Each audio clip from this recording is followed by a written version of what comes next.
राधे राधे। माघ मास के महात्म्य का 22वां अध्याय। इतना कहकर भगवान अंतर्ध्यान हो गए। तब देवनिधि कहने लगे, हे महर्षि, जैसे गंगा जी में स्नान करने से मनुष्य पवित्र हो जाता है, वैसे ही भगवान की इस कथा को सुनकर मैं पवित्र हो गया। कृपा करके उस स्रोत को कहिए जिससे उस ब्राह्मण ने भगवान को प्रसन्न किया। लोमस जी कहते हैं कि उस स्रोत को पहले गरुड़ जी ने पढ़ा, उनसे मैंने सुना। हे विप्र, यह स्रोत अध्यात्म विद्या का सार, पापों का नाश करने वाला है। वासुदेव, सर्वव्यापी, चक्रधारी, सज्जनों के प्रिय जगत के स्वामी श्री कृष्ण को नमस्कार है। जब स्तुति करने वाला विचार करे कि सभी जगत विष्णुमय है, तो किसकी स्तुति की जाए?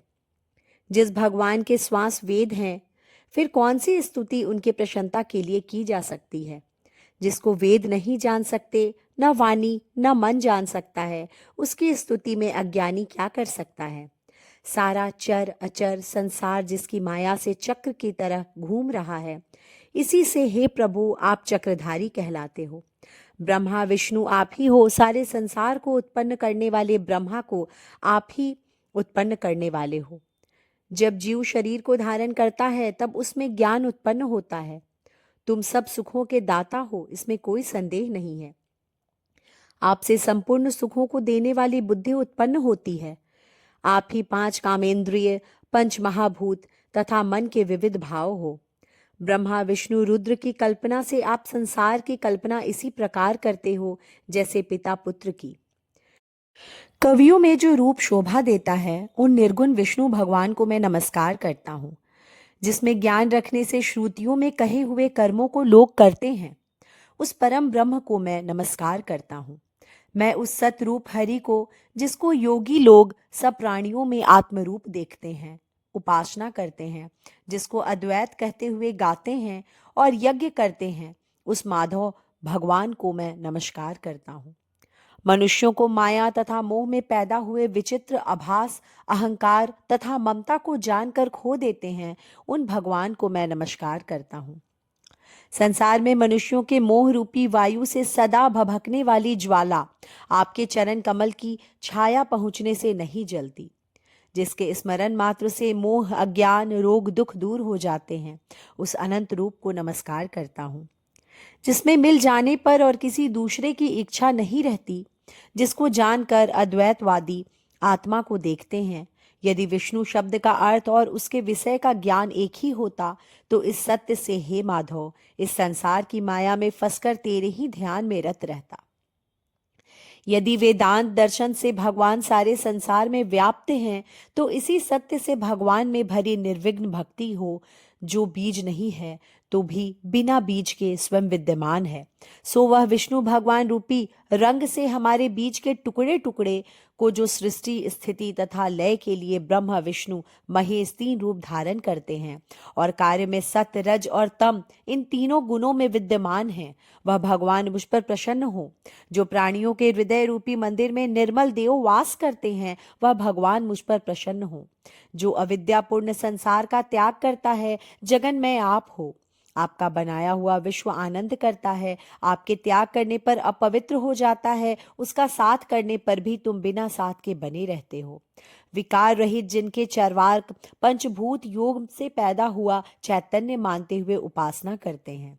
जैन लोग आपको शरीर का परिणाम मानते हैं और सांख्यवादी तुम्ही को प्रकृति से परे पुरुष मानकर ध्यान करते हैं।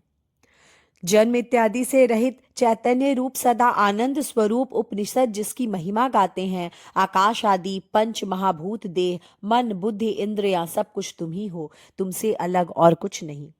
तुम ही सब प्राणियों को उत्पन्न करने वाले हो, मुझको शरण देने वाले हो। तुम अग्नि, रवि, इंद्र हो, मंत्र, क्रिया तथा सब फल तुम ही हो। कर्म के फल देने वाले वैकुंठ में तुम्हारे सिवाय कोई नहीं है। मैं तुम्हारी शरण में हूँ। सब प्राणियों के हेतु तथा उनको शरण देने वाले तुम ही हो। जैसे युवा पुरुष की युवती में और युवती की युवा में प्रीति होती है, वैसे मेरी प्रीति तुम में ही हो। जो पापी भी आपको प्रणाम करता है, उसको यमदूत ऐसे नहीं देखते हैं जैसे उल्लू सूर्य को। प्रत्येक पाप मनुष्य को उस समय तक ही सुख देते हैं जब तक वह आपके चरण कमलों का सहारा नहीं लेता। जिसको गुण, जाति तथा धर्म को स्पर्श नहीं कर सकते तथा गतियां भी स्पर्श नहीं करती, जो इंद्रियों के वशीभूत नहीं है, जिनका बड़े बड़े मुनि लोग साक्षात नहीं कर सकते, उन भगवान को मैं बारंबार नमस्कार करता हूँ।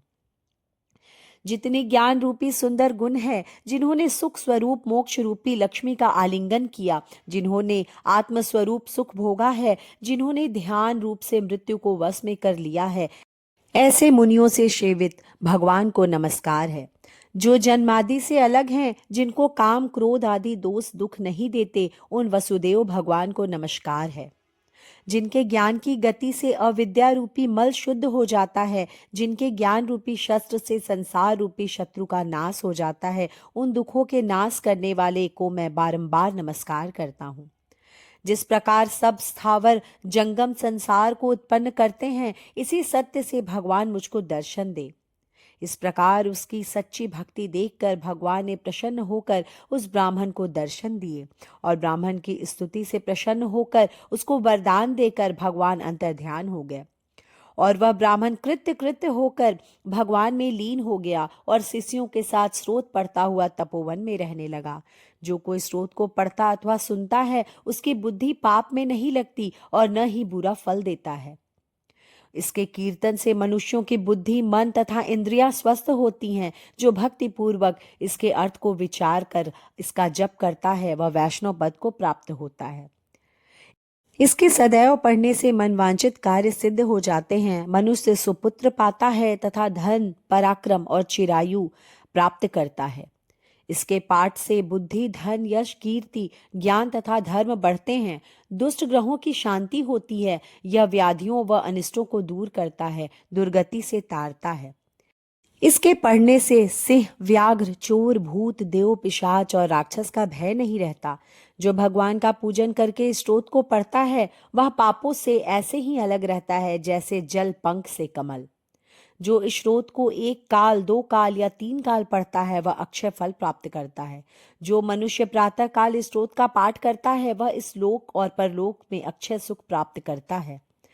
वेद धुति का बनाया हुआ यह स्रोत भगवान को अत्यंत प्रिय है और भगवान के दर्शन कराने वाला है। योग सागर नाम का यह स्रोत परम पवित्र है। जो कोई भक्ति पूर्वक इसको पढ़ता है, वह विष्णु लोक को जाता है।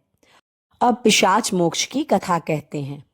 इस प्रकार माघ मास के महात्म्य का 22वां अध्याय संपन्न हुआ। जय राधे, जय श्री राधे।